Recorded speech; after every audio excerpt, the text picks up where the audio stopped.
Assalamualaikum warahmatullahi wabarakatuh. Alhamdulillahilladzi amarna bil ittihadi wal i'tisam ala hablillahil matin. Wassalatu wassalamu ala sayyidina wa habibina wa syafi'ina wa maulana Muhammadin wa ala alihi wa ashabihi wa man tabi'ahum bi ihsan ila yaumiddin, amma ba'du. Yang saya muliakan segenap jamaah Masjid Baitur Ridwan, insyaallah semuanya semoga dicatat dalam deretan ahli surganya Allah. Pada siang yang mubarak ini, alhamdulillah kita dapat mengerjakan sholat zuhur, dilanjutkan dengan kajian ba'da zuhur.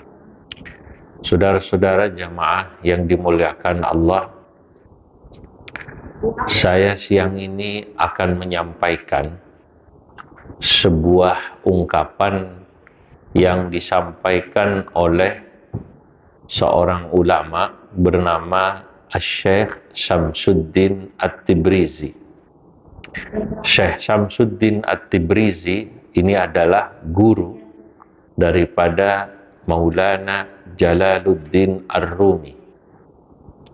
Nah, kita tahu Maulana Jalaluddin Ar-Rumi seorang ulama sufi yang sangat dihormati di dunia Islam, terutama bagi orang Turki, karena beliau dikebumikan di Konya, Turki, salah satu daerah selatan Tenggara, itu selatan mungkin itu di Turki sana. Saya alhamdulillah sudah pernah berkunjung ke tempat beliau beberapa kali, seingat saya 3 kali, ke Syekh Maulana Jalaluddin Ar-Rumi. Nah, Syekh Syamsuddin At-Tibrizi ini gurunya Syekh Jalaluddin Ar-Rumi. Beliau menulis sebuah kaedah yang disebut dengan 40 kaedah cinta, yang dalam bahasa Arab kurang lebih berbunyi Qawaidul Ishqil Arba'un, 40 kaedah cinta, di mana beliau ingin menjelaskan bagaimana mestinya dunia ini dipenuhi dengan rasa cinta. Artinya manusia itu mestinya saling mencintai satu sama lain. Jangankan orang yang sama agamanya, sama sukunya, sama ras dan etnisnya, sama negeri dan bangsanya, yang berbeda saja mestinya harus dipenuhi rasa cinta. Kita berbeda bangsa, misalnya satu orang Indonesia, yang satu orang Amerika, mungkin kita dibedakan oleh bangsa kita, tapi kita disatukan bisa jadi oleh agama. Oh, dia orang Eropa, orang Amerika, kebetulan sama-sama Islam, berarti kita harus mencintai, setidaknya karena sama-sama Islam. Atau beda agamanya, beda bangsanya, jangan-jangan satu suku gitu. Satu suku, sama-sama orang Jawa gitu, sama-sama orang Sunda, itu walaupun beda agama, ya dia kalau ketemu itu merasa di Sundanya Pak gitu. Kalau dia orang Jawa, keng bundi Pak Jawane, sama-sama gitu. Orang langsung merasa wah nyambung. Kadang-kadang sudah sama-sama Jawa gitu, ternyata masih beda lagi, beda kecamatan, beda kota, masih disatukan juga dengan setidaknya sama-sama manusia. Nah, kalau sudah bicara manusia ini udah nggak ada lagi yang membedakan. Nah, karena kalau sudah bicara manusia, kita akan disatukan dengan apa yang disebut bahwa kita ini sama-sama ciptaan Allah. Kalau sudah bicara ciptaan Allah, kita tidak bisa mengelak gitu, karena dia walaupun beda agama dengan kita, beda suku bangsa, beda ras, beda etnis, bahkan beda partai politik, bahkan beda perilaku. Yang satu perilakunya baik, satu jelek, satu mukmin, satu non mukmin atau non muslim, masih disatukan dengan satu ikatan yang namanya sama-sama makhluknya Allah. Nah, kalau kita selalu mencari titik persamaan, maka insya Allah manusia itu akan bisa saling menyayangi, Pak. Saya ingat satu syair. Dalam bahasa Arab, ini indah sekali syairnya. Syair ini menasihati kita semua. Kurang lebih begini bunyinya syairnya. Irham bunayya jami'al khalqi kullahumu wanzur ilaihim bi'ainir rifqi. Ada yang baca bi'ainir rifqi. Wanzur ilaihim bi'ainil lutfi wasyafaqah. Azim kabirahum waqir saghirahum wara'i fi kulli khalqin haqqa man khalaqa. Ya. Irham bunayya, wahai anakku, kata seorang penyair, sayangilah olehmu jami'al khalqi, seluruh makhluk. Kullahum, semuanya. Wanzur ilaihim, tataplah mereka.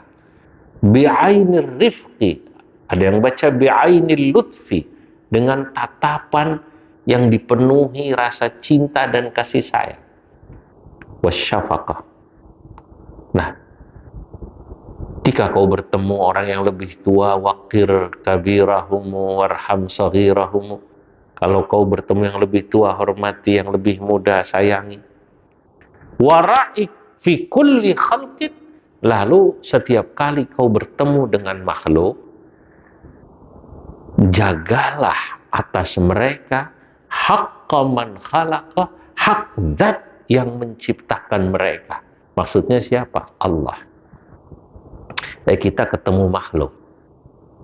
Mohon maaf ya, misalnya dia kafir, non-muslim.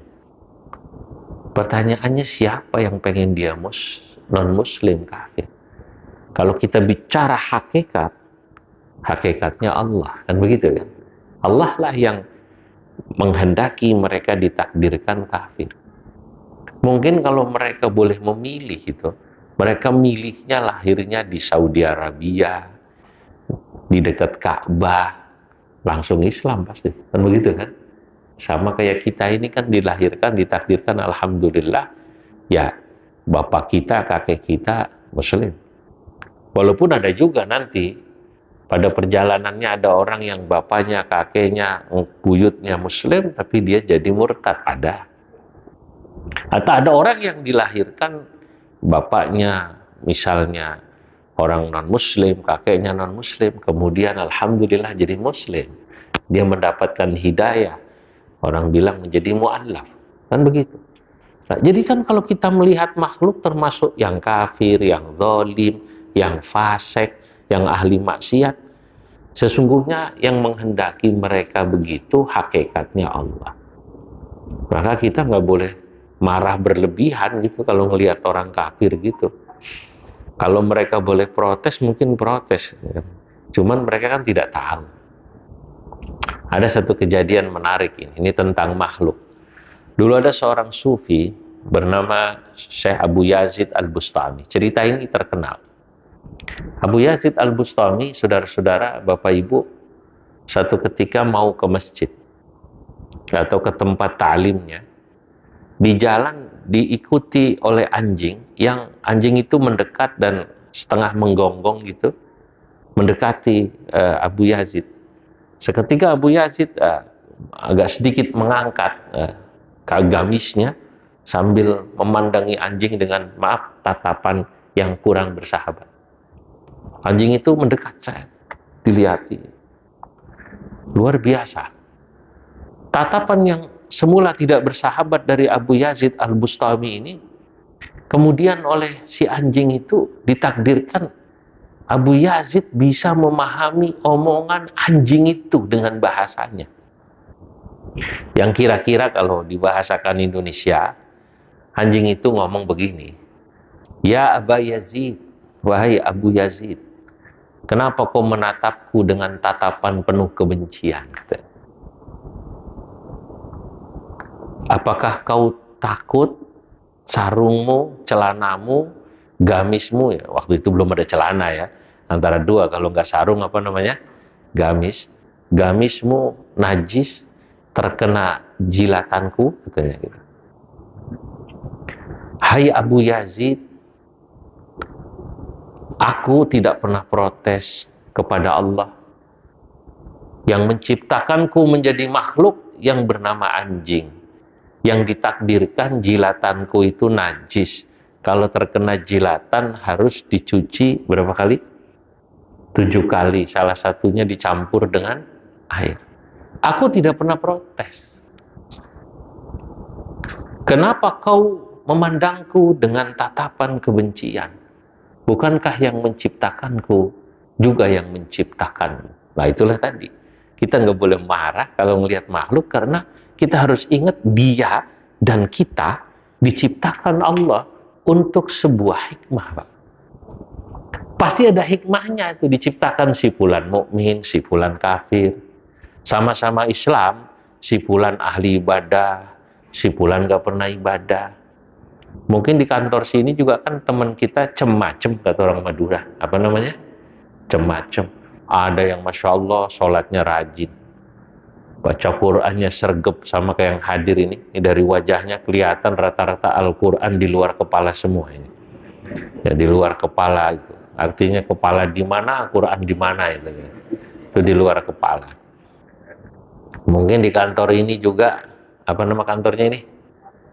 NHM. NHM kayak merek baju bukan itu? Merek baju NHM apa HNM itu? Oh HNM ya. Ya. Ada yang mungkin sudah dibuatkan masjid seindah ini pun hatinya tidak tergerak datang ke sini untuk sholat. Ada nggak kira-kira? Ya ada ya, nggak perlu terlalu marah gitu. Karena apa ya? Pasti ada hikmahnya. Mungkin dia belum dapat hidayah.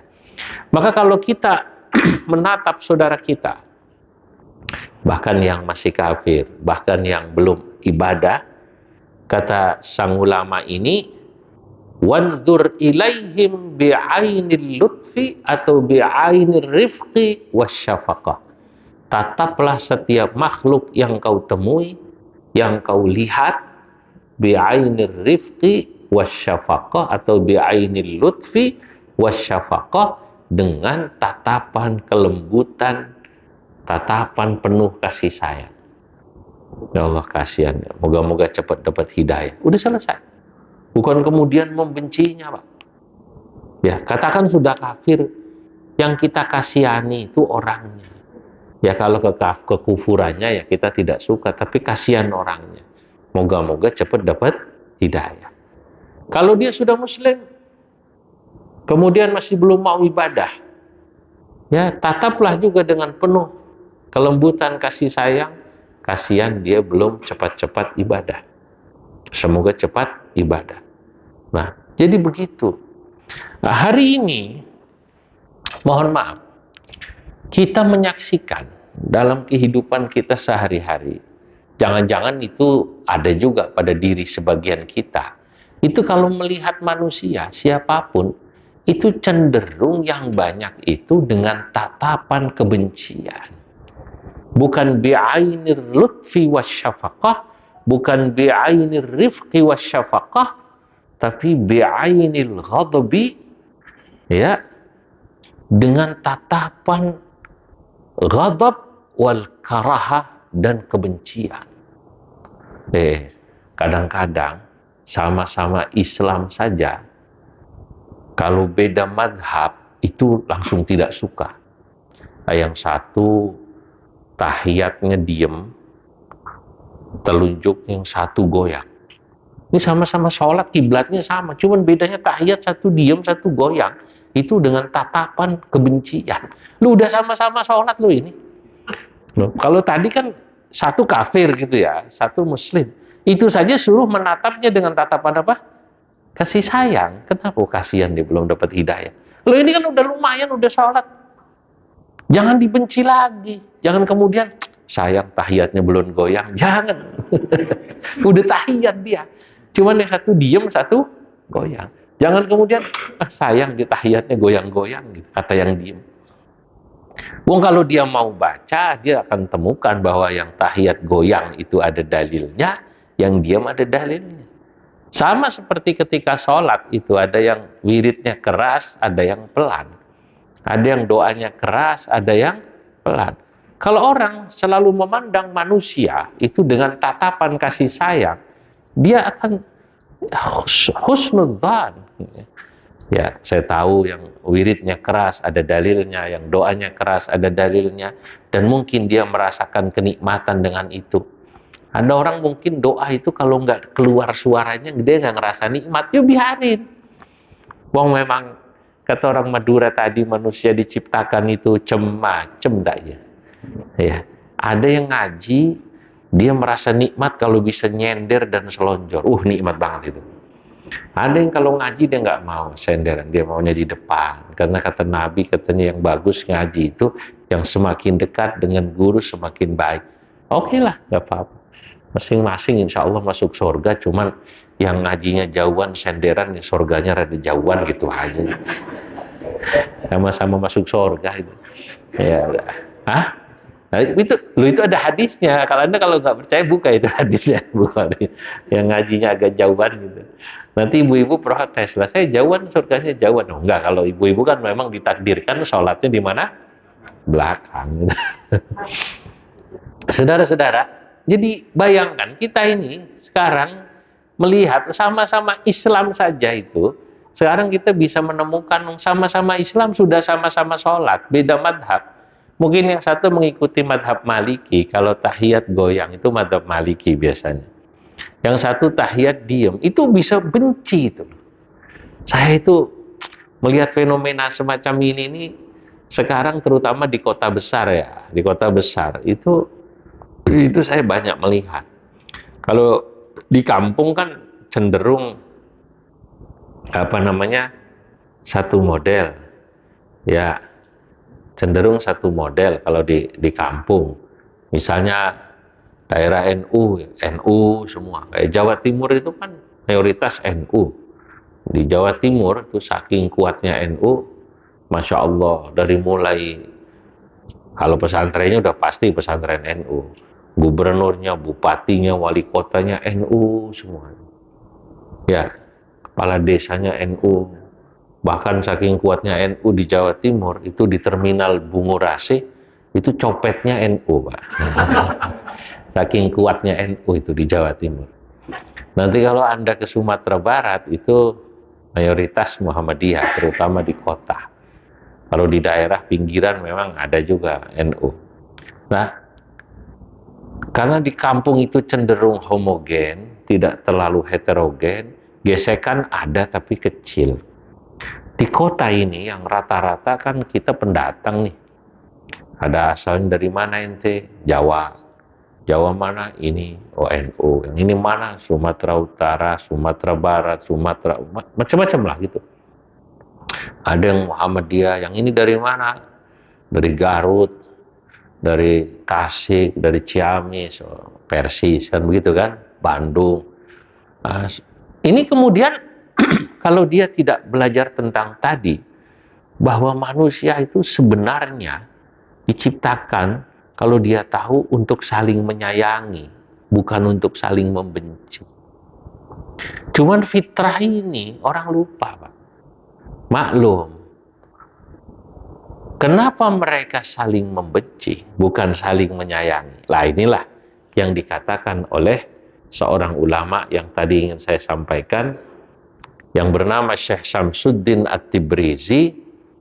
Syekh Syamsuddin At-Tibrizi mengatakan, ya, yang butuh mu'azzamu masyakilil alam min akhta lughawiyat.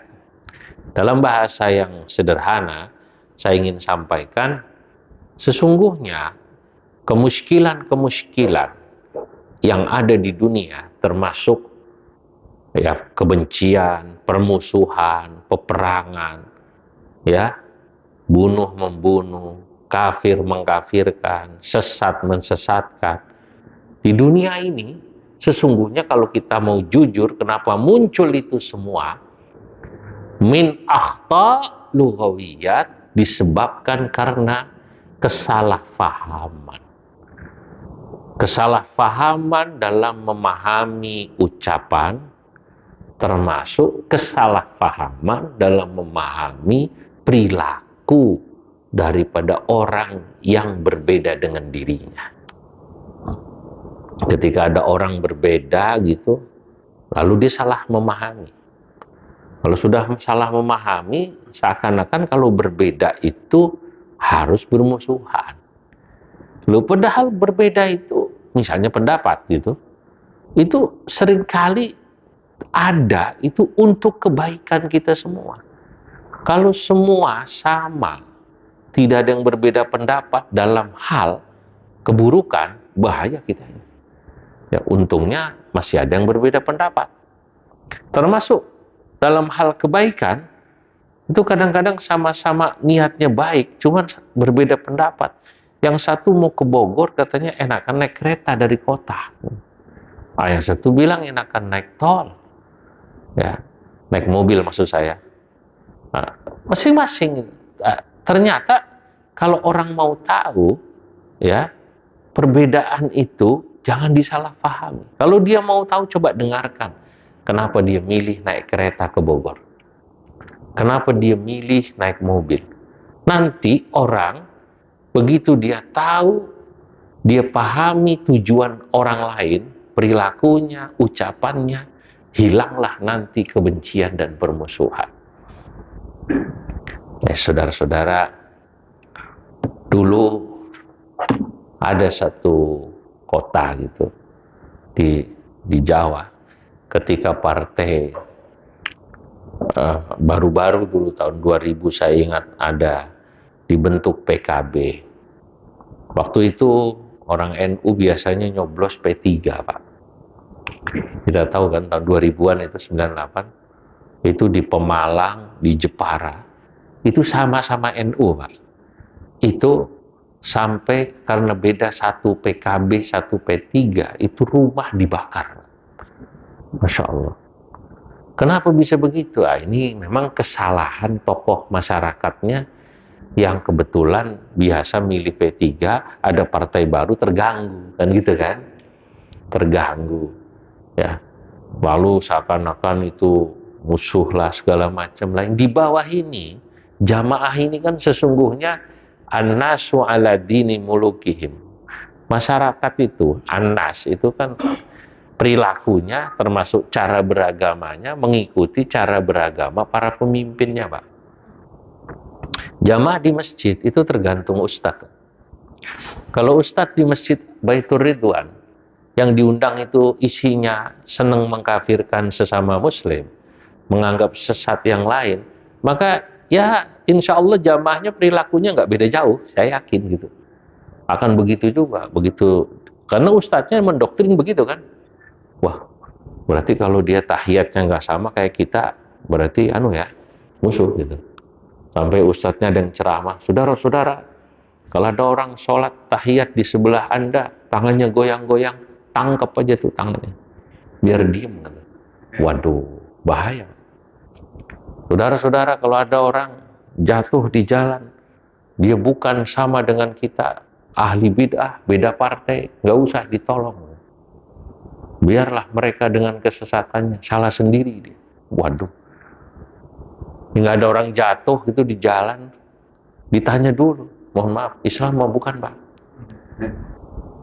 Maaf, saya orang Kristen, saya Katolik. Ya udah tunggu ya, yang sama-sama sama kamu, saya punya urusan. Begitu Islam masih ditanya lagi, mohon maaf, Islam bukan? Alhamdulillah Islam, Pak. Benar? Benar. NU apa Muhammadiyah? Alhamdulillah NU, Pak. Serius, serius. NU-nya P3 apa PKB? P3 Pak. P3-nya Soeharto apa Mardiono? Ini lagi rame P3. Ya Allah. Nah ini yang di bawah itu ternyata cara berpikir, berperilaku, beragama tuh ngikutin yang di atas. Makanya penting kalau bapak-bapak jadi pengurus masjid, ya, itu mestinya jamaah itu dibiarkan dia mendengarkan dari berbagai macam sudut pandang supaya sudut pandangnya luas. Karena kita ini sempit seringkali karena sudut pandangnya dibikin sempit. Saya beberapa hari lalu diundang oleh sebuah partai politik ya, untuk berbicara tentang politisasi agama, politik identitas. Saya datang mewakili Nahdlatul Ulama dan sahabat saya, Sekum Muhammadiyah, Profesor Dr. Abdul Mu'ti mewakili Muhammadiyah. Nah ini penting. Nah, kebetulan partai itu saya sebut saja nggak apa-apa, ini sebuah informasi saja ya. PDI yang mengundang sebuah sayap lembaga namanya Baitul Muslimin. PDI itu punya semacam organisasi yang di situ Islam semua, Baitul Muslimin. Baitul Muslimin kan kalau diterjemahkan sama kayak Baitul Ridwan. Kalau di sini Baitul Ridwan rumah yang isinya apa namanya? Ridwan, penuh keridhaan. Kalau Baitul Muslimin itu kalau diterjemahkan ya rumahnya orang Islam. Jadi yang di situ Islam semua, PDI yang Islam semua. Itu PDI yang Islam semua itu rata-rata pengurusnya itu NU dan Muhammadiyah, itu Baitul Muslimin. Kalau nggak ketuanya NU, sekretarisnya Muhammadiyah. Kalau nggak sekretarisnya Muhammadiyah, atau ketuanya Muhammadiyah, sekretarisnya NU, gitu. Nanti ada yang lain persis. Nah, inilah perlunya orang membangun komunikasi supaya tidak salah paham. Di luar, kalau yang tidak tahu, itu kan mohon maaf, kebetulan partai ini itu kan seringkali dianggap ya agak miring gitu ya, negatif. Malah kadang-kadang sering PDI itu diisukan partai PKI lah segala macam, kayak nggak ada Islamnya. Nah ini politisasi agama memang dahsyat sekali, politik identitas. Lah padahal menurut mereka, ayolah masuk di sini. Partai ini terbuka, sama seperti Golkar, sama seperti yang lain. Partai ini terbuka. Kalau orang-orang Islam yang baiknya tidak mau masuk di situ, nanti yang masuk mereka, kan gitu kan. Politik itu kan one man, one vote. Mau kiai, mau jamaah, begitu nyoblos nilainya sama. Nanti yang jadi mereka, yang mewakili mereka.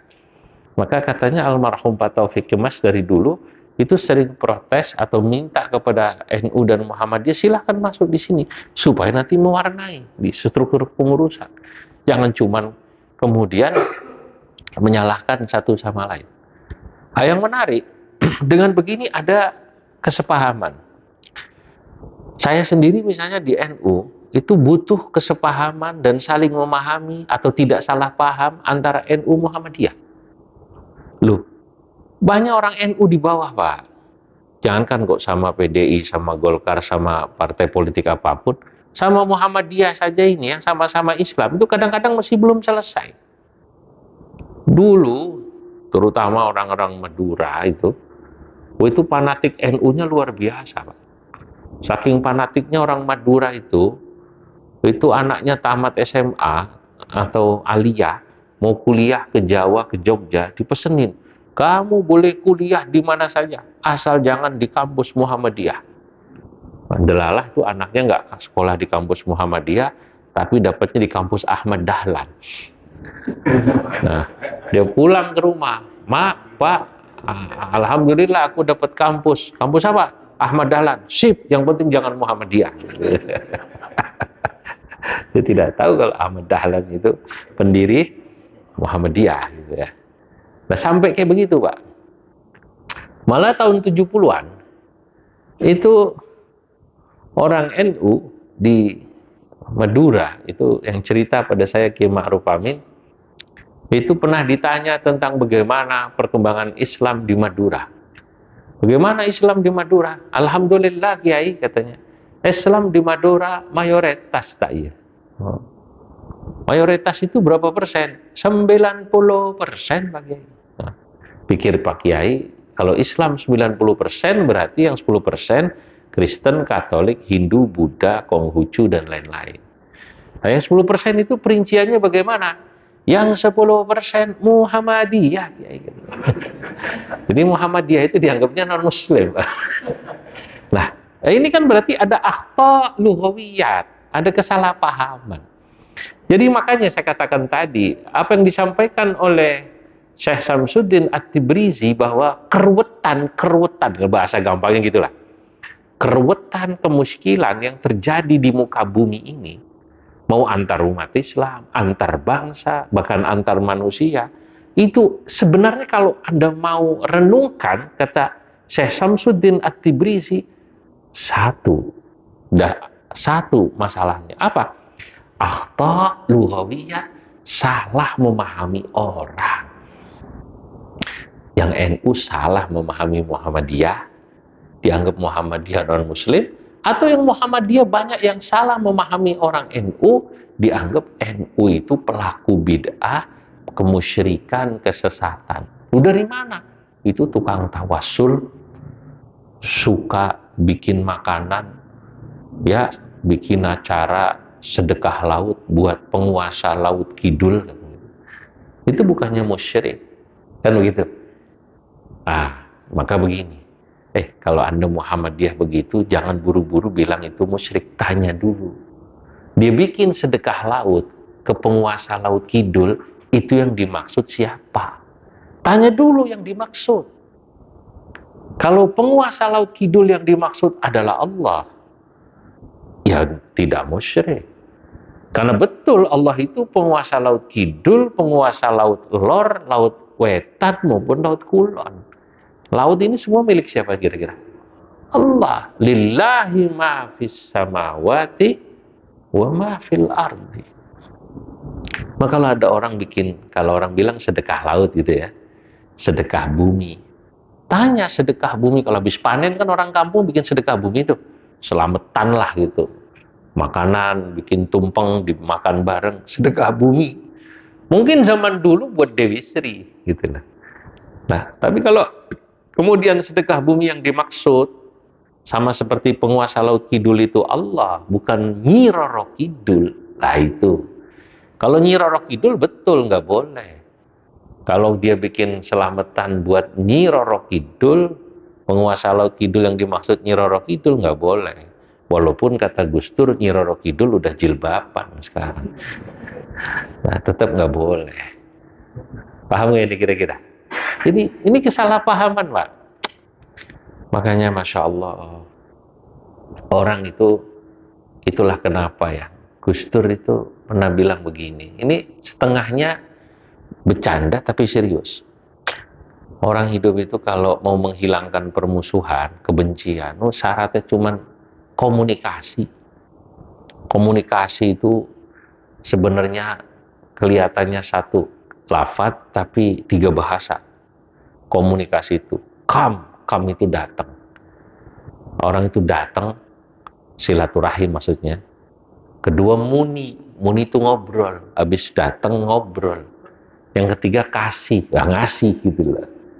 Itu insya Allah. Muhammadiyah, NU, kalau mau komunikasi, datang, muni, ngobrol, kasih cenderamata, kasih sayangnya diberikan, maka insya Allah hilang. Bahkan beda agama, beda suku bangsa, begitulah manusia. Tapi saat ini kita karena hidup ini sekarang sudah mulai cenderung nafsi-nafsi, ketemu pun hanya di grup WA gitu. Orang Pak ngomong di WA, apalagi yang modelnya senangnya apa itu nge-share itu. Dia share sebelum di-share. Sebelum disaring, di-share. Apalagi di WA, itu kan bikin orang tersinggung, Pak. Ya Allah. Saudara-saudara, saya itu sering bilang begini. Kalau Anda misalnya Muslim, hari Senin tidak puasa, itu tidak perlu kecil hati. ya, atau sebaliknya, Anda Senin puasa, lalu sebaliknya ada saudara Anda, dia tidak puasa. Yang puasa nggak perlu memusuhi yang tidak puasa. Itu sunnah, kan begitu kan? Mungkin yang bersangkutan amalnya yang lain, tidak puasa. Kan begitu. Ada juga yang saya sering sekarang melihat orang tidak berjenggot memusuhi yang berjenggot. Dan sebaliknya. Padahal nggak perlu saling memusuhi. Mengikuti sunnah Nabi itu banyak jalannya. Banyak jalannya. Maka sekali lagi, kalau Anda ingin mengurangi kesalahpahaman dan yang itu akan menyebabkan kebencian dan permusuhan antara sesama manusia, maka pertama, banyaklah bergaul, banyaklah silaturahim, pahamilah dari orang yang berbeda dengan kita, apa yang mereka lakukan itu sebelum kita terburu-buru menganggap orang lain kafir, sesat, maupun yang lain sebagainya, musyrik. Nah, hadirin yang dimuliakan Allah, inilah ya, kajian pada siang hari ini. Nah, semoga yang saya sampaikan ini bermanfaat. Ya. Alhamdulillah. Sekian, ya, kita tutup dengan kafaratul majlis. Subhanakallahumma wa bihamdika asyhadu an la ilaha illa anta astaghfiruka wa atubu ilaik. Saya kembalikan kepada MC. Terima kasih kepada Yai. Untuk sesi selanjutnya yaitu sesi tanya jawab, dipersilakan kepada Bapak Ibu yang ingin bertanya tentang kajian tadi atau kajian tadi, dipersilakan kepada 3 penanya pada hari ini di kantor. Silakan.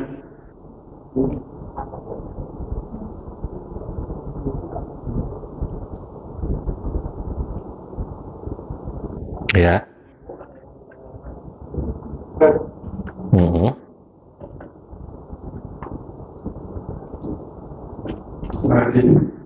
Assalamualaikum warahmatullahi wabarakatuh. Waalaikumsalam warahmatullahi wabarakatuh. Menanyakan bahwa Nabi bahwa pada akhir masa itu umat itu akan hanya satu yang sama itu apa bagaimana itu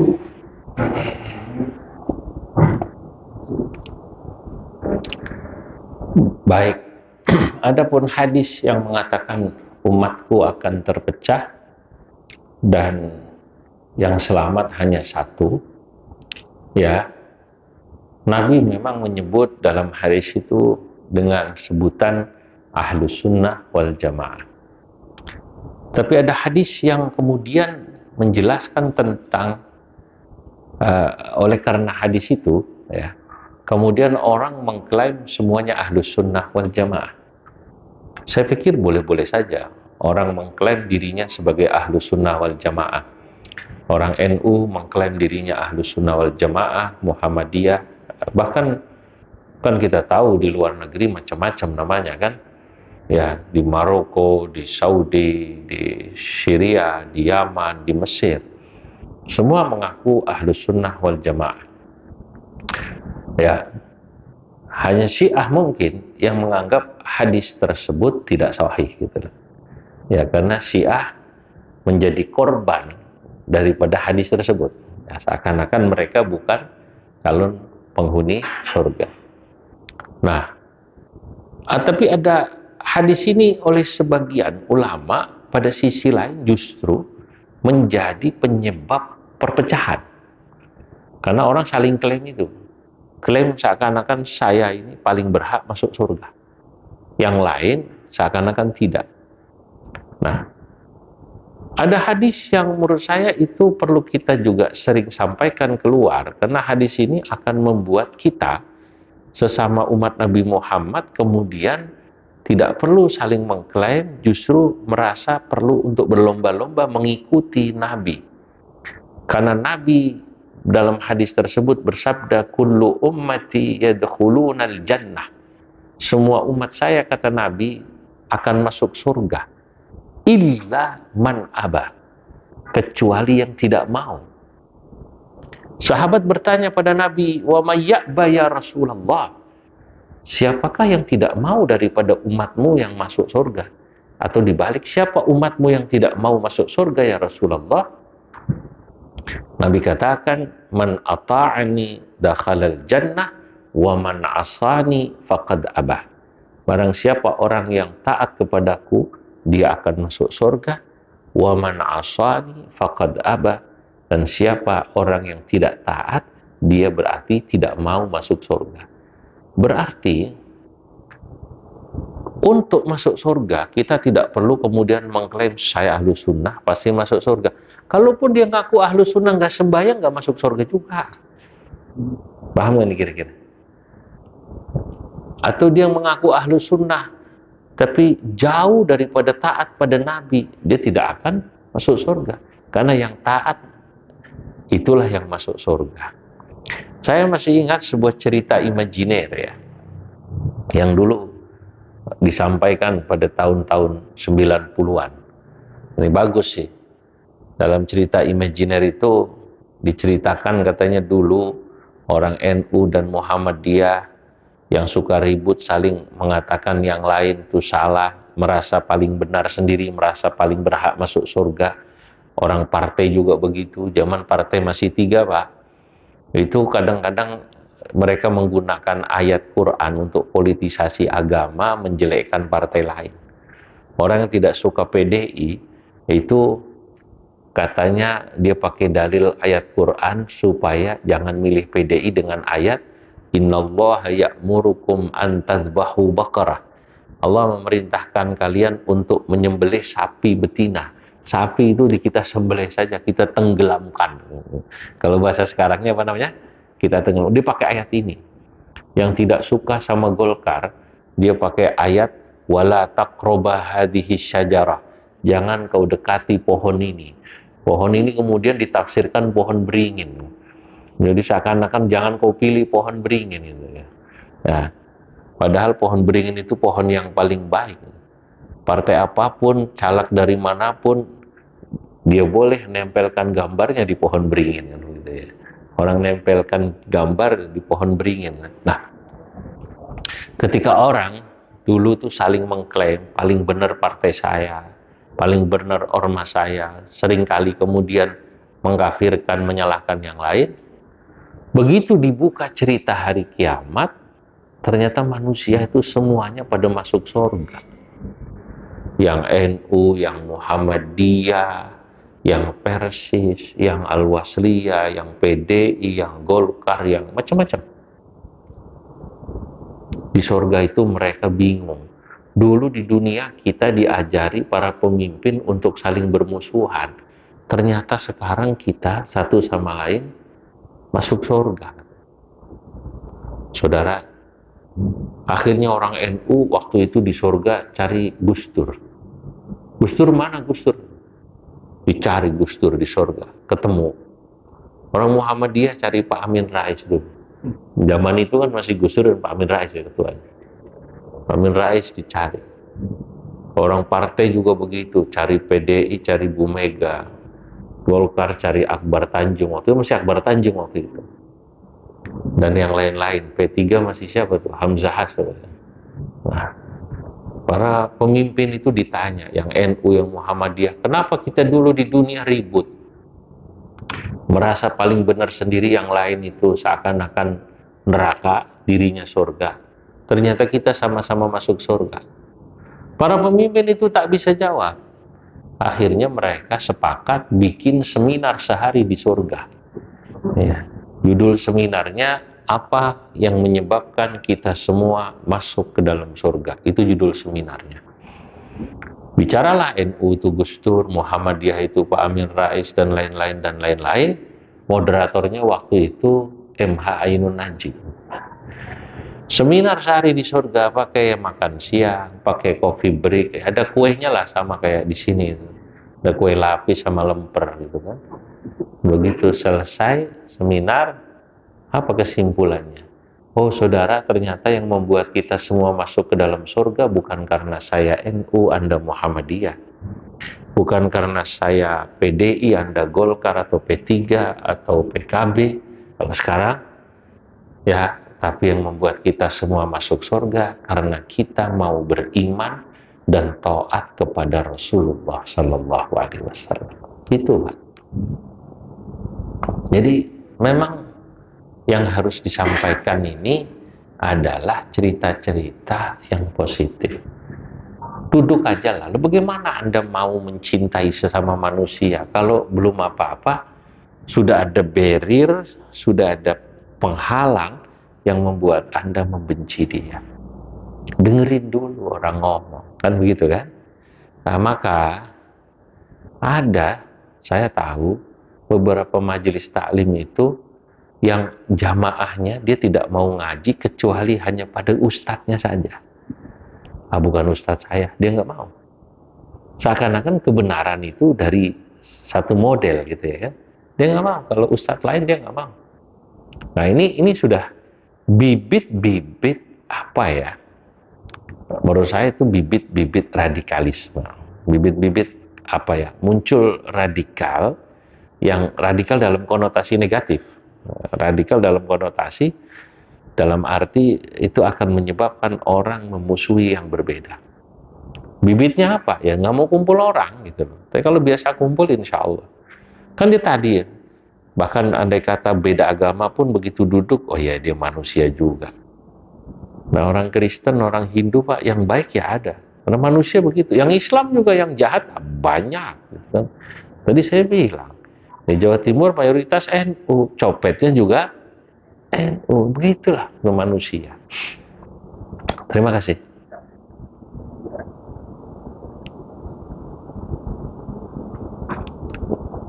Baik, cukup? Ada yang lagi ditanyakan?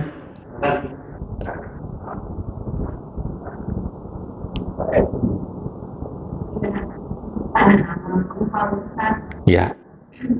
Menanya perihal pertemanan cewek sih. Kan kalau pertemanan cewek itu suka komplikasi ya Pak Ustaz. Misalnya nih, saya salah paham sama teman cewek saya lah. Nah, kita udah maafkan nih, tapi sepertinya tuh maafkan itu udah menjamin kita teman atau enggak ke depannya gitu. Jadi saya mencoba memahami kenapa dia marah sama saya, tapi di sisi lain dia sepertinya hanya fokus, saya hanya fokus kepada amarahnya saja gitu. Dia tidak mencoba seperti saya yang saya coba memahami dia itu bagaimana Pak Ustaz. Apa lebih baik kita mendoakan dia saja atau gimana? Dulu ada sahabat yang datang pada Nabi. Sahabat itu bilang, ya Rasulullah, saya punya kerabat. Dia selalu berbuat jahat pada saya, tapi saya memaafkan. Dia selalu memusuhi saya memaafkan. Lalu saya mencoba berbuat baik, dia tetap membenci saya. Kata Nabi, ya sudah, kau sudah benar. Fa innama tusiffuhumul mallah. Kata Nabi, kau memang seperti sedang menyuapi kepadanya bara api. Artinya ya, kadang-kadang dalam hidup terjadi begitu. Kita sudah mencoba baik, dia tetap membenci, memusuhi. Jadi yang kayak gini bukan baru. Zaman Nabi sudah ada. Manusia ada kayak gitu. Kita coba berbuat baik, dia benci. Jangan kau balas, biarin aja. Dia benci, gue benci sekalian. Gitu. Jangan ya, kita berbuat baik. Kalau dia tetap membenci, itu urusan dia. Yang penting kita sudah mencoba untuk berbuat baik. Bismillahirrahmanirrahim. Allahumma shalli wa sallim ala sayyidina Muhammad fil awwalin wal akhirin wa barik wa radiyallahu wa baraka ta'ala an sadatina ashabi rasul ajma'in. Allahumma anfa'na bima 'allamtana wa 'allimna ma yanfa'una wa zidna ilman wa yaqina wa naghfir lana wa liwalidina warhamhuma kama rabbayana shaghira wa li ikhwanina alladhina sabaquna bil iman ولا تجعل في قلوبنا غلا للذين آمنوا ربنا إنك رؤوف رحيم وصلى الله على سيدنا محمد وعلى آله وصحبه وسلم والحمد لله رب العالمين. السلام عليكم ورحمة الله وبركاته.